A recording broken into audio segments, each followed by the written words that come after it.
लोकसभा चुनाव 2024 के छठे चरण में देश भर के 7 राज्यों और एक केंद्र शासित प्रदेश की 58 सीटों पर चुनाव होने जा रहे हैं। इसमें राष्ट्रीय राजधानी की सभी 7 सीटें शामिल हैं। दिल्ली की 7 सीटों में जिस सीट को लेकर सबसे ज़्यादा चर्चा है वह है उत्तर पूर्वी दिल्ली लोकसभा सीट। ये सीट बीते कुछ दिनों से दिग्गज नेताओं, रोड शो और रैलियों की वजह से आकर्षण का केंद्र रहा है। बीजेपी की ओर से इस सीट से मौजूदा सांसद मनोज तिवारी प्रत्याशी हैं। मनोज तिवारी लगातार 2 बार से इस सीट से चुनाव जीत चुके हैं। वहीं कांग्रेस ने इंडिया गठबंधन के उम्मीदवार के तौर पर कन्हैया कुमार को मैदान में उतारा है। आइए जानते हैं उत्तर पूर्वी दिल्ली लोकसभा सीट का माहौल कैसा है। एक अकेला हिंदुस्तान को बचाने वाला चुनाव है। इस चुनाव में उत्तर पूर्वी दिल्ली लोकसभा सीट बीजेपी के लिए प्रतिष्ठा की लड़ाई बन गई है, तो दूसरी ओर इंडिया गठबंधन के लिए भी ये सीट साख बचाने की लड़ाई बन चुकी है।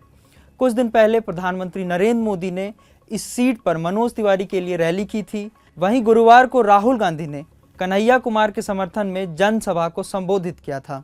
इसके साथ ही दिल्ली के सीएम अरविंद केजरीवाल ने बीते दिनों इस इलाके में रोड शो भी किया था।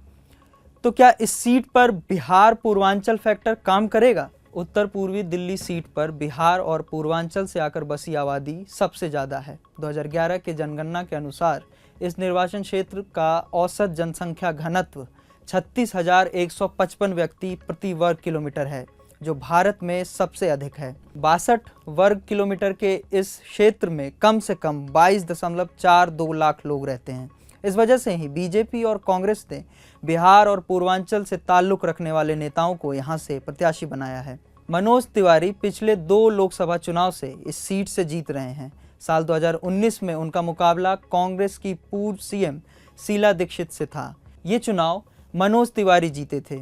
मनोज तिवारी को 53.90% वोट मिले थे, जबकि शीला दीक्षित को 28.85% वोट मिले थे। साल 2014 के चुनाव में भी बीजेपी के मनोज तिवारी इस सीट से चुनाव में थे। उन्होंने आम आदमी पार्टी के आनंद कुमार को 11% वोट के अंतर से हराया था। मनोज तिवारी को 2014 लोकसभा चुनाव में 45.3% वोट मिले थे। ऐसे में सवाल उठता है कि कन्हैया कुमार को क्या बिहार के होने का फ़ायदा चुनाव में मिलेगा या फिर मनोज तिवारी उन पर भारी पड़ेंगे। इसके लिए क्विंट हिंदी ने जवाहरलाल नेहरू यूनिवर्सिटी में सेंटर फॉर पॉलिटिकल स्टडीज़ के प्रोफेसर हिमांशु रॉय से बातचीत की। हिमांशु रॉय कहते हैं कन्हैया कुमार को इस सीट पर बहुत फ़ायदा मिलने की उम्मीद नहीं दिखती है, लेकिन हाँ, ये तय है कि उन्हें कांग्रेस के पिछले उम्मीदवारों से बेहतर वोट प्रतिशत मिलेगा। इसकी वजह यह है कि कांग्रेस और आम आदमी पार्टी एक साथ चुनाव लड़ रहे हैं। प्रोफेसर रॉय ने आगे कहा, जहां तक कन्हैया के जीतने का सवाल है, इस पर बहुत कॉन्फिडेंस नहीं है।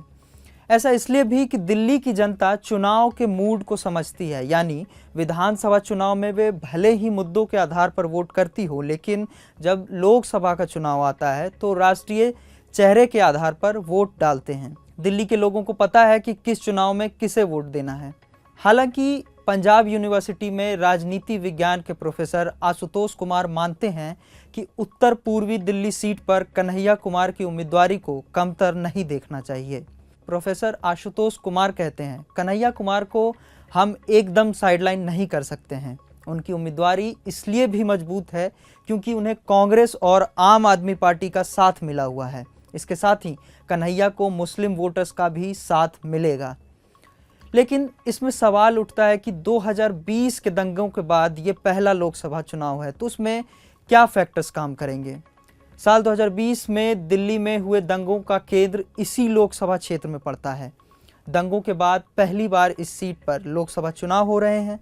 दंगे के बाद हुए विधानसभा चुनाव में उत्तर पूर्वी दिल्ली की 10 विधानसभा सीटों में से 7 सीटें आम आदमी पार्टी ने जीती थी। चुनाव से जुड़े ऐसे ही विश्लेषण के लिए देखते रहें क्विंट हिंदी। एक अकेला हिंदुस्तान को बचाने वाला चुनाव है। हारने जा रहे हैं। अब की बार भाजपा तड़ीपा, उसका नाम हो गया राम का मंदिर का ये सपा और कांग्रेस के लोग बना पाते।